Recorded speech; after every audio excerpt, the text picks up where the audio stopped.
ચાલો ડિજિટલ પેમેન્ટ્સની દુનિયામાં એક નજર કરીએ. જુઓ, ટેકનોલોજીએ પૈસાના વ્યવહારને કેટલો ઝડપી અને સરળ બનાવી દીધો છે. મતલબ કે આમાં રોકડા કે ચેક નહીં, પણ ઇલેક્ટ્રોનિક રીતે પૈસા ચૂકવાય છે. તો ચાલો ભારતમાં વપરાતી 8 મુખ્ય ડિજિટલ પેમેન્ટ પદ્ધતિઓ જોઈએ. સૌથી પહેલા આવે છે બેન્કિંગ કાર્ડ્સ, એટલે કે આપણા ડેબિટ અને ક્રેડિટ કાર્ડ્સ. આ કાર્ડથી બેંક ખાતામાંથી કે પછી ઉધાર પર પૈસા વાપરી શકાય છે. બીજી પદ્ધતિ છે યુએસએસડી, એટલે કે અનસ્ટ્રક્ચર્ડ સપ્લિમેન્ટરી સર્વિસ ડેટા. અને ખાસ વાત એ છે કે આ ઇન્ટરનેટ વગર સાદા ફોનમાં પણ ચાલે છે. ત્રીજા નંબરે છે એઈપીએસ, જેનું આખું નામ છે આધાર એનેબલ્ડ પેમેન્ટ સિસ્ટમ. આમાં આધાર અને ફિંગરપ્રિન્ટથી બેંક મિત્ર દ્વારા પૈસાનો વ્યવહાર થાય છે. અને હવે આવે છે યુપીઆઈ, યુનિફાઇડ પેમેન્ટ ઇન્ટરફેસ, એક રિયલ ગેમ ચેન્જર.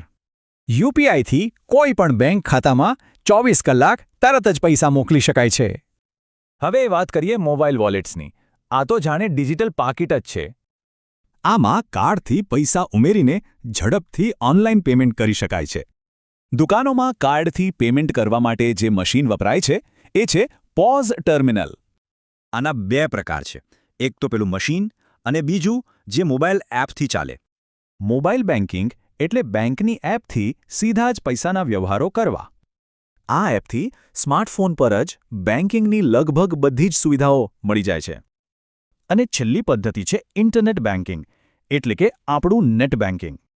આમાં ઇન્ટરનેટ કનેક્શન હોય એટલે કમ્પ્યુટર કે ફોન પરથી 24/7 બેન્કિંગ કરી શકાય. તો આના ફાયદા શું? વ્યવહારો ઝડપી, સરળ, સસ્તા બને છે અને તેનો રેકોર્ડ પણ રહે છે. આમ ડિજિટલ પેમેન્ટ્સ દુનિયાભરમાં પૈસાની લેવડ-દેવડની રીત બદલી રહ્યા છે. પણ જેમ ટેકનોલોજી વધશે તેમ સિક્યોરિટી અને પ્રાઇવસીના પડકારોનું શું?